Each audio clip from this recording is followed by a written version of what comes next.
Congolaises, Congolais, très chers compatriotes, l'heure est grave, elle est très grave. Nous vivons sans doute les heures les plus sombres de notre histoire. La balkanisation de notre pays que l'on redoute depuis 1960 n'est plus une menace lointaine. Elle est en marche, à grands pas. Nous devons l'arrêter.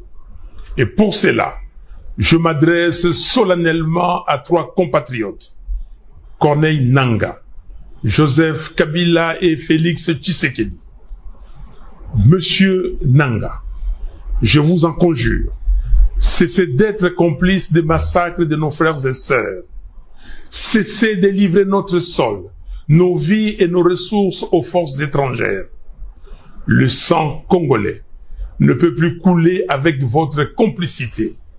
Aucune ambition ne vaut le prix de la souffrance de tout un peuple. Monsieur Kabila, aucune raison, même stratégique, ne saurait justifier une collaboration avec ceux qui déchirent notre pays. Le chemin vers la rédemption de nos erreurs passées, c'est le dialogue, pas la compétition. Je vous exhorte de quitter Goma, cette ville martyre, aujourd'hui occupée avec la complicité des forces ennemies. L'histoire ne pardonne pas les trahisons, encore moins celles faites à la patrie. Monsieur Tshisekedi, vous avez le devoir de ne pas laisser notre génération être celle qui aura vu le Congo se désintégrer. J'en appelle à un sursaut d'honneur et de responsabilité. Je veux vous voir, non pas pour une faveur, mais pour une discussion directe, sans faux semblant, sans compromission, mais par patriotisme, afin de trouver une issue digne à cette crise existentielle. Oui, s'il faut mourir pour que le Congo renaisse, alors mourons. Mais que notre mort soit utile. Que ce combat soit celui pour la résurrection nationale. Peuple congolais, dressons nos fronts longtemps courbés. Ces paroles de notre hymne national ne doivent plus rester des mots vides. Face au danger des morts, le sauvetage est la seule issue. Levons-nous, unis tous ensemble. Soyons déterminés, refusons la fatalité. Choisissons la patrie. Construisons enfin cette cohésion nationale, fruit espéré des temps de sacrifices que le sang versé n'a jamais vu naître. Le Congo nous appelle. Le Congo nous attend. Le Congo a besoin de chacun de nous. Nous avons besoin de la cohésion nationale. Que Dieu bénisse le Congo et son vaillant peuple. Je vous remercie.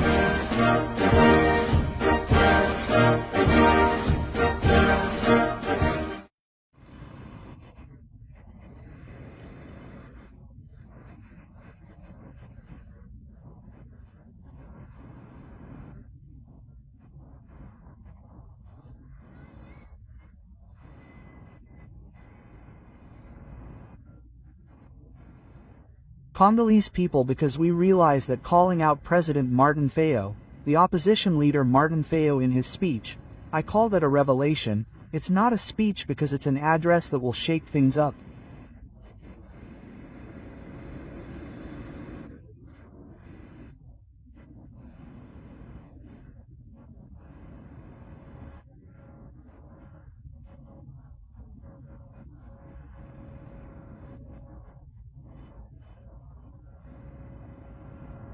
It's the unexpected.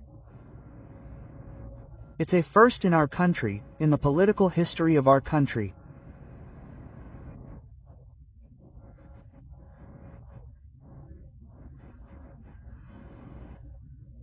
It's true that in the past, when we question political history, in Congo, we experienced a similar situation in 1960 when we had to go and conclude in order to obtain independence in Belgium, the political class that patriotically rose up to put it on the table was a laudable act.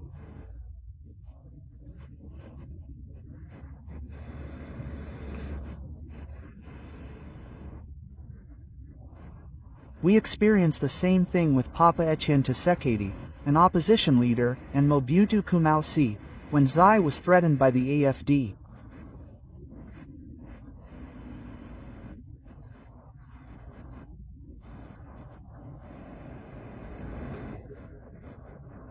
While President Mobutu was very ill and hospitalized, the opposition leader, Etienne Tshisekedi, president of Mobutu France, provided support and comfort, especially in relation to the situation he was going through and even his state of health.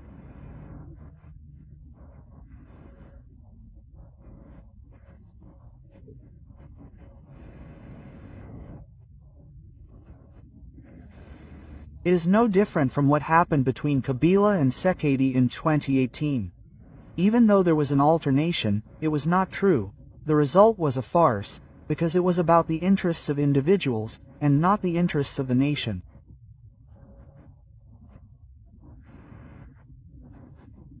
Unlike what happened in 1960 with the father of independence to get Bumba out of prison, with what happened between Mobutu and Tshisekedi the father when Zai was threatened, what happened between Tshisekedi, Felix and Joseph Kabila, there was nothing about the interests of the people in it.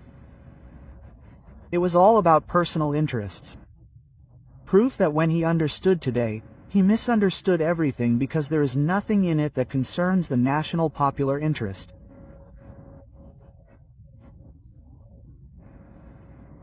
But what President Martin Fayulu has just done will mark Congolese history and will remain a Congolese precedent.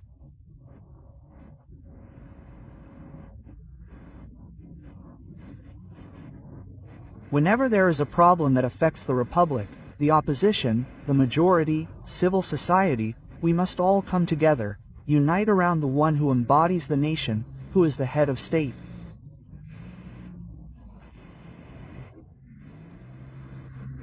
By understanding who we are, we have been revealed and we have begun this work.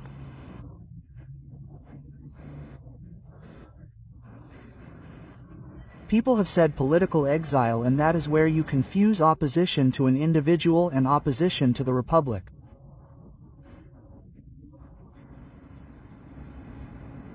Opposing Felix Tshisekedi is democracy. Everyone is free to do so, but not everyone has the right to oppose the Republic. When you oppose the Republic, you become a traitor. And that is what many are doing today in Congo. We do not have opponents. We have traitors because these traitors oppose the Republic. As proof, when the Republic is mistreated, when the Republic is attacked, threatened, these opponents do absolutely nothing. They even want to make up for the mistakes of history that go back years and years before Tshisekedi came to power on the back of an individual who is in power, who is the head of the country today. It is dishonest. And these are the people you call opponents. They are not opponents, they are traitors because they oppose the Republic and not the individual.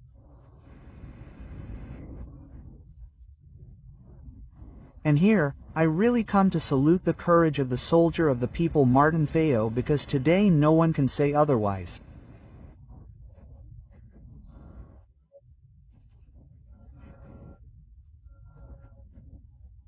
Moreover, today, I see some people starting to diminish, starting to insult him, Kabbalist cons, which insults that.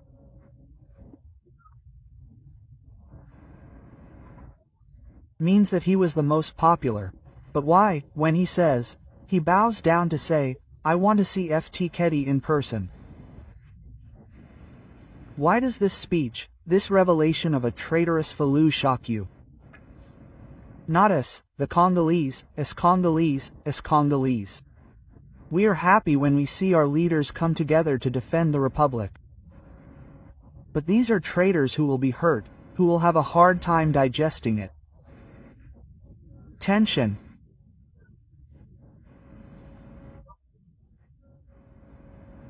Tensionaba is under tension, and I even think that core must be on the drip first.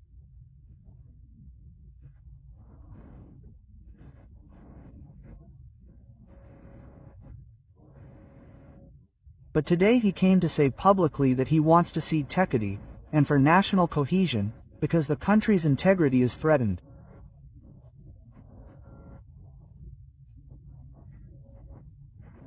Prepared, not even a week ago, I told you, I woke you up that Kabila's agenda, Goma, is to balkanize the Congo.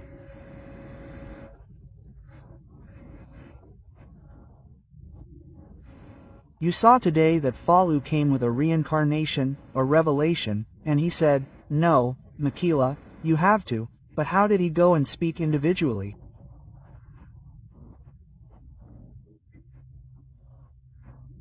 He didn't hire anyone. But what do you think now, you guys? Because Fayulu has just given us his point of view, his position on the security situation the country is going through, on the threat of balkanization that hangs over Congo. Fayulu gave his point of view publicly. Now what do you expect? Moise Katumbi, also give us your position on the security situation in Congo. Head of State, Manobi, the country is threatened by balkanization. What do you think? Don't come and react, just do. Tell us what you think. What Fayulu said, it will not only shake things up, but it will also give, it is a duty that Fayulu has given to other political leaders. Position against the Republic, traitor. Sacred Union. But duty. That means that Fayulu has just broken the silence, and this forces everyone to break the silence, to speak out, to state their position. Congo is threatened by balkanization. What is your position? Speak out. But what do you think? Hypocrisy there. Fall. Position. This is a new dynamic. Boost the Congolese people. Push back those who want to balkanize the leave. To Mr. Joseph Kabila.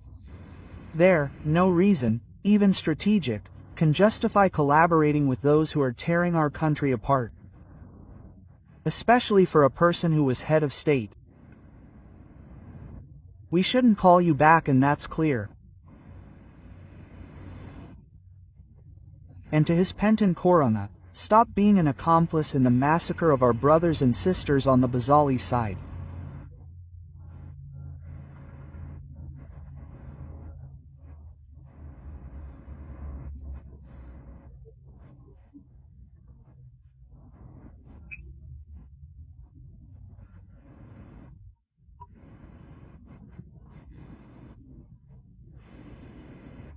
Tension on the low side. I am the happiest man because of the independence of my father, who shouts loud and clear, insensitive but Congolese citizen, truly touched by this spiritual wind, this spirit, to bring us all together to stand up to defend the fatherland.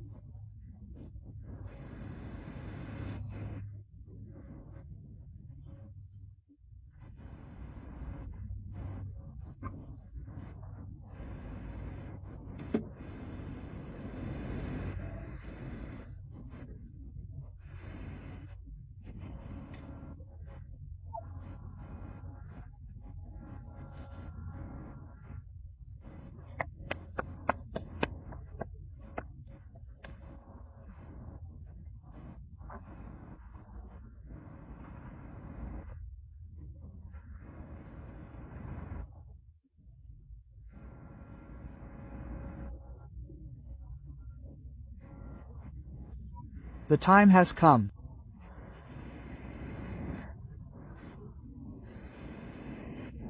I wanted to mention something I didn't approve of in Martin Fayulu's speeches.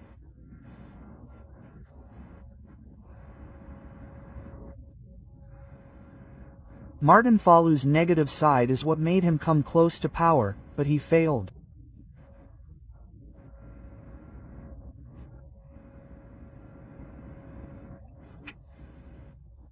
It's his style, the style and the tone, because when you address the head of state, you have to choose the style, you have to choose who you want to speak to.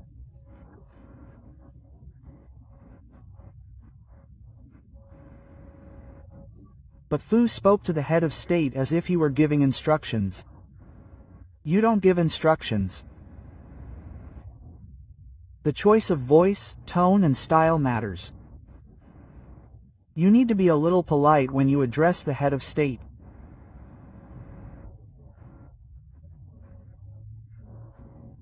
I'm glad that the president also responded promptly, but I still humbly think that President Martin Fayulu, even when he meets his brother, who is now President of the Republic, must take this into account.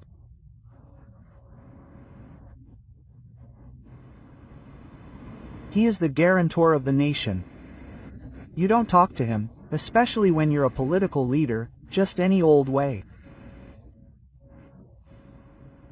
The choice of style and tone is very important when addressing a head of state because he's not an ordinary citizen.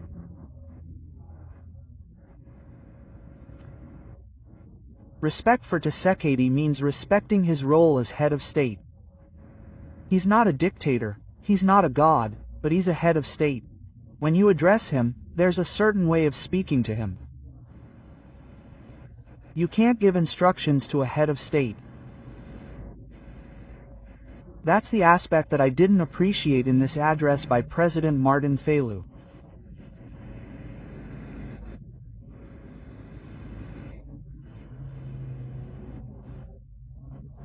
But, as for the rest, let me tell you that my day was made by the president of the CD, and I think that Congolese, on the other hand, and as I told you, it is a speech that changes the lines, but also and above all, it is this speech, it is a duty for other political leaders.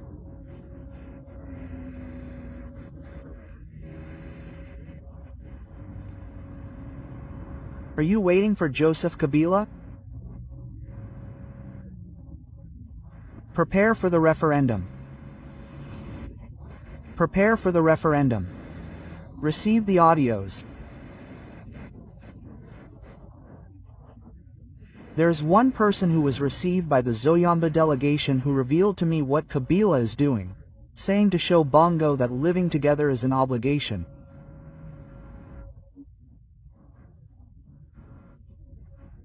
Otherwise we must take our responsibilities so that, we can see what we can become. Quote. That means in his speech he spoke about the Swipan who are marginalized. I had already told you that he wants to make all the provinces where Swahili is spoken into a federation state and that he will reign as president. This can only happen through a referendum. And what he is doing with these consultations is a campaign to prepare people's minds for these referendums.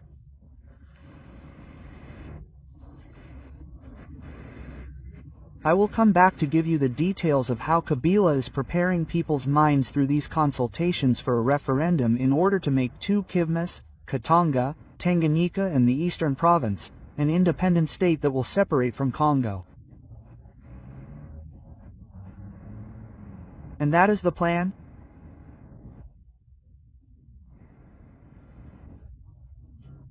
Leader 1, Vital Kamer, President Vital Kamer, President Bahati, what is your point of view on what is happening in your country right now?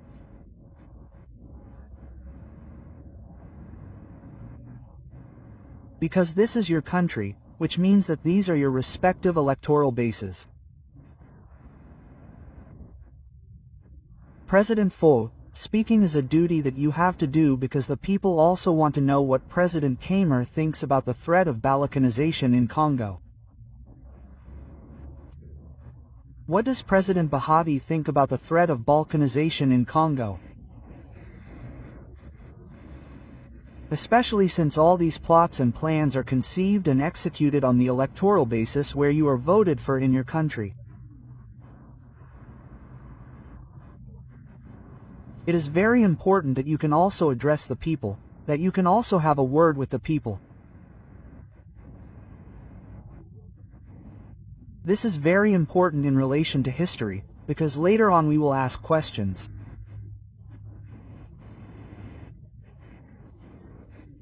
But while all this is happening, present, calm, present, silence, Nabino gives the impression that balkanization is paying off in Congo, because whoever does not say a word, what do they hear?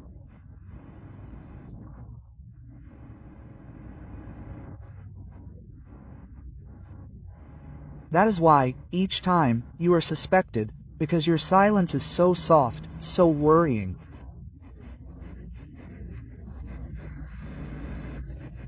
We cannot love Congo now and remain silent in the face of this threat of balkanization. Your voice counts in mobilizing the people, in finding a solution, your voice counts. Your silence is not enough. Now, your silence is becoming a cause for concern. You must also speak out. The people need to listen to you. As for the rest, we are waiting for this meeting between President Sekedi and President Martin Fayulu because the people need to be mobilized. The world is waiting for this, the world wants to see this. Kabila's plan will only be defeated through popular mobilization. The people must rise up to say no to Kabila. And the world will see and the world will understand, because today the world, which yesterday did not believe that Kabila was behind what is happening in our country, today everyone is convinced of this, that it is indeed Kabila who is behind it. But everyone wants to know whether the people agree or not. It is time to mobilize the people. Goma needs it. Who has it? Bavu needs it, because there are those who are ready, but who hesitate because they do not see any initiative and especially no leader. I salute Moazangi. We are waiting for President Kamere's speech, President Bahat's speech on the threat of balkanization that hangs over Congo.